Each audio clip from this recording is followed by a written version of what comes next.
Existe una prisión de la que casi nadie intenta escapar. Lo más extraño es que la mayoría de las personas ni siquiera sabe que vive dentro de ella. No tiene barrotes, no tiene muros, no tiene cerraduras. Y sin embargo, puede decidir el rumbo completo de una vida. No nos obliga mediante la fuerza. Lo hace de una manera mucho más silenciosa. Nos dice que debemos admirar, que significa tener éxito, que es una vida correcta, que sueños merecen ser perseguidos, y cuáles deben ser abandonados. Poco a poco, sin que apenas lo notemos, va construyendo una versión de nosotros mismos. Una versión tan convincente, que terminamos creyendo que siempre fue nuestra. Déjame hacerte una pregunta. Si borraras tu nombre, tu profesión, tu nacionalidad, tu religión, tus estudios, tu forma de vestir, tus gustos, tus opiniones, ¿qué quedaría de ti? Es una pregunta incómoda, porque nos obliga a mirar más allá de todas las etiquetas que hemos acumulado durante la vida. Pero quizá exista una pregunta todavía más difícil. ¿Cuántas de esas etiquetas fueron realmente elegidas por ti? Cuando nacemos, no escogemos la familia que nos educa, ni el país donde crecemos, ni el idioma que aprendemos, ni las costumbres que nos enseñan. Antes de que podamos tomar nuestra primera decisión importante, el mundo ya ha tomado cientos por nosotros. Nos enseña que está bien, que está mal, que debemos desear, que debemos temer, qué significa triunfar y qué significa fracasar. Con el tiempo, todo eso deja de parecer una enseñanza. Empieza a sentirse como nuestra propia personalidad. Y ahí es donde comienza el verdadero problema. Porque si nunca cuestionamos aquello que nos convirtió en quienes somos, ¿cómo podríamos saber si realmente estamos viviendo nuestra propia vida? Pero hubo una vez en la que un filósofo alemán quedó profundamente fascinado por esta pregunta. Su nombre era Friedrich Nietzsche. Lo curioso es que él nunca intentó responderla con argumentos complicados, ni con demostraciones, ni con largas definiciones. Prefirió contar una historia. La historia de un hombre llamado Zaratustra, después de vivir durante años completamente solo en las montañas. Zaratustra decide regresar entre las personas. No vuelve porque necesite compañía. Vuelve porque ha comprendido algo que cree necesario compartir. Cuando llega a la ciudad, encuentra una multitud reunida en una plaza. Todos esperan el comienzo de un espectáculo, en el que un equilibrista está a punto de caminar sobre una cuerda suspendida entre dos torres. Pero, en lugar de hablar sobre el artista, Zaratustra comienza a hablar sobre el ser humano. Y pronuncia una frase que todavía hoy sigue desconcertando a millones de personas. El hombre es una cuerda tendida entre el animal y el superhombre. Puede parecer una imagen extraña, pero contiene una de las ideas más profundas de toda la filosofía de Nietzsche. Observa con atención esa metáfora. No habla de una escalera. No habla de un trono. Habla de una cuerda. Una cuerda suspendida sobre el vacío. Caminar sobre una cuerda nunca es cómodo. Requiere equilibrio y concentración. Y lo más importante, la posibilidad constante de caer. Para Nietzsche, eso era exactamente el ser humano. No una criatura terminada, sino alguien que vive permanentemente entre lo que ya es y aquello que todavía podría llegar a ser. Ese todavía es lo importante, porque cambia por completo la manera en que entendemos la existencia. La mayoría de nosotros vivimos como si ya estuviéramos terminados. Como si nuestra personalidad fuera algo fijo. Como si nuestro carácter hubiera quedado decidido para siempre.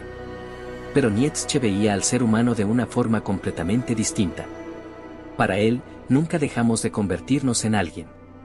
Cada decisión modifica ligeramente la persona que seremos mañana.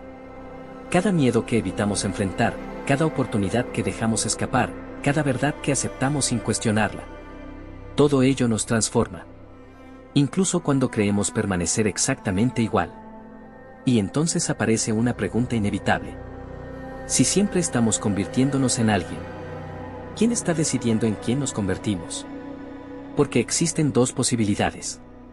La primera es dejar que el mundo responda por nosotros. Aceptar las ideas que recibimos, repetir los valores que heredamos, vivir siguiendo caminos trazados por otras personas. sin detenernos jamás a preguntarnos si realmente son nuestros. La segunda posibilidad es mucho más difícil. Significa detenerse. Mirar la propia vida con absoluta honestidad. Y preguntarse algo que muy pocas personas se atreven siquiera a pensar.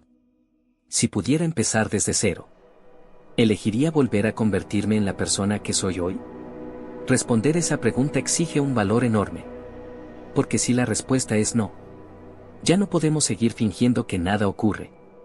Y fue precisamente aquí donde Nietzsche imaginó una figura que terminaría siendo una de las más famosas y también una de las peor comprendidas de toda la historia de la filosofía. El superhombre. Pero aquí debemos detenernos un instante. Porque basta escuchar esa palabra para que aparezcan inmediatamente toda clase de malentendidos. Muchos imaginan un hombre más fuerte, más inteligente, más poderoso. Un líder destinado a gobernar sobre los demás. Otros recuerdan la manera en que esa idea fue utilizada, décadas después, para justificar ideologías que Nietzsche jamás llegó a conocer.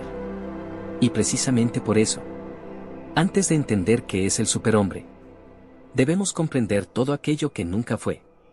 Porque solo eliminando esas falsas imágenes podremos acercarnos a la verdadera idea que Nietzsche intentó transmitir.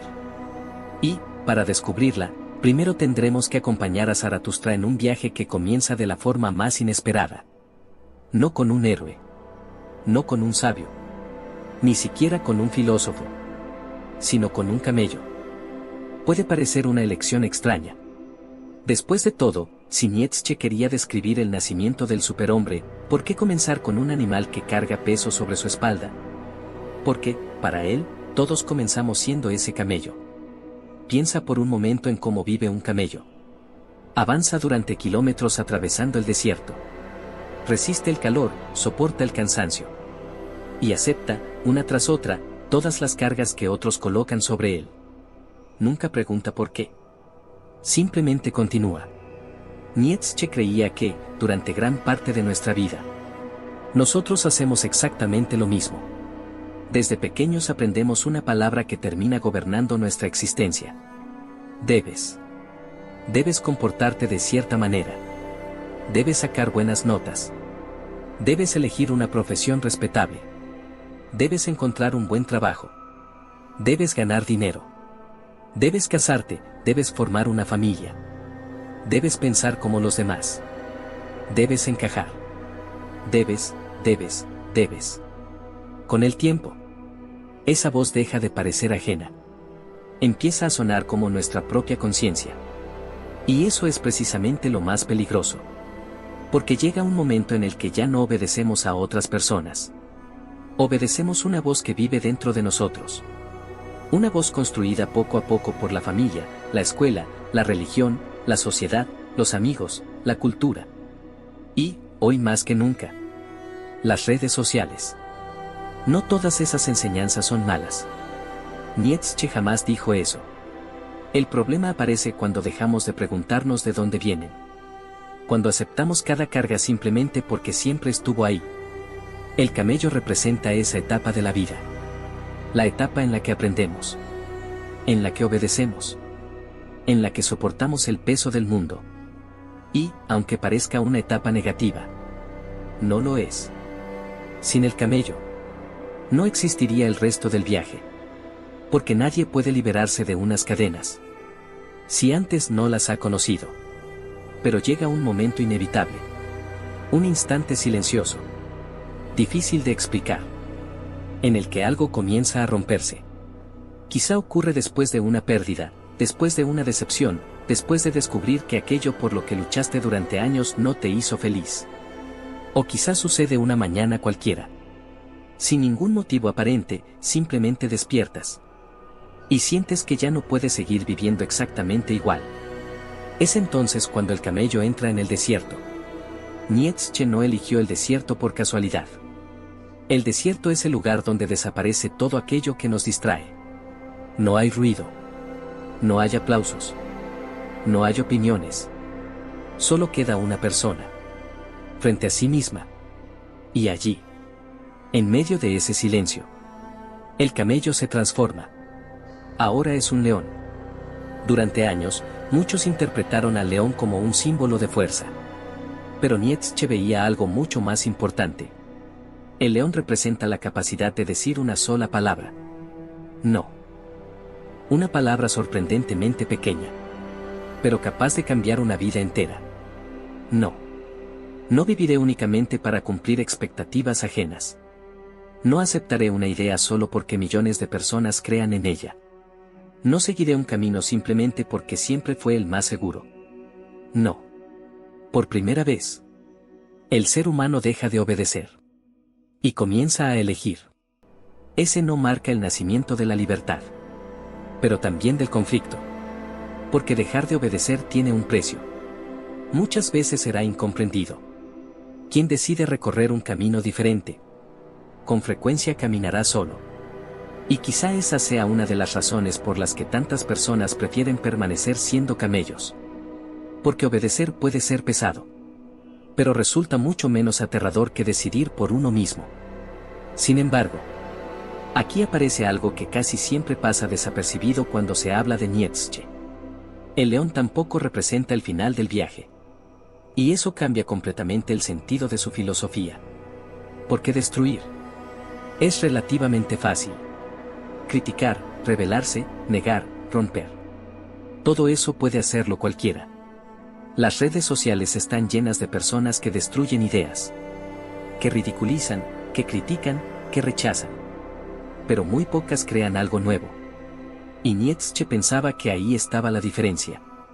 El león sabe destruir, pero todavía no sabe crear. Y entonces aparece la transformación más inesperada de todas. No surge un rey. No aparece un guerrero. Ni un conquistador. Aparece un niño. Resulta extraño, después de atravesar el peso del camello y la fuerza del león. ¿Por qué terminar con la imagen de un niño? Porque el niño posee algo que los adultos vamos perdiendo con el tiempo. La capacidad de mirar el mundo como si fuera la primera vez. Un niño no pregunta si tiene permiso para imaginar. Simplemente imagina. No pregunta si está permitido crear. Simplemente crea. Convierte una piedra en un castillo, una rama en una espada, un trozo de papel en un universo entero. Mientras los adultos vivimos intentando encajar en un mundo que ya existe. El niño todavía conserva la capacidad de inventar uno nuevo. Y fue precisamente esa capacidad, la que Nietzsche admiraba. Porque el verdadero problema nunca fue destruir los viejos valores. El verdadero desafío comienza cuando ya no queda ninguno. Cuando desaparecen todas las respuestas. Y alguien debe tener el valor de formular preguntas completamente nuevas. Solo entonces empieza a aparecer el verdadero significado del superhombre. No como un hombre más fuerte, sino como alguien capaz de crear una manera completamente nueva de vivir. Y quizá ese sea el acto más difícil que un ser humano puede realizar.